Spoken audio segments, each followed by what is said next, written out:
You know, he sallallahu alayhi wasallam really longed to meet you. Like Abu Hurairah says that we went with him to the cemetery, and having entered the cemetery and greeted the inhabitants of the graveyards, as is Muslim tradition, he sallallahu alayhi wasallam says, وَدِدْتُ أَنِّي قَدْ رَأَيْتُ إِخْوَانَنَا. I so wish that I had had the opportunity to meet our brothers. So the ashab say, أَلَسْنَا إِخْوَانَكَ? Are we not your brothers, O Prophet of Allah? So he says, بَلْ أَنْتُمْ أَصْحَابِي. You were my companions. وَإِخْوَانِيَ الَّذِينَ لَمْ يَأْتُوا بَعْدِ.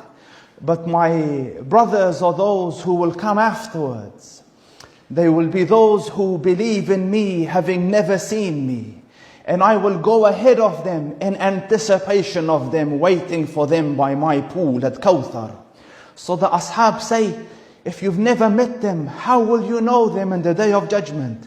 How will you know that this is, followers of me and believers of me and from my ummah?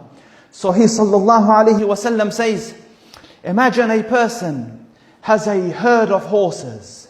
And these horses are horses marked with marks of distinction. They have white forearms and white forelegs and a white mark on their foreheads. And then this herd mixes with an ordinary herd of horses. Monochrome, bland colors. When he comes and sees his horses, will he be able to pick them from the rest of the horses?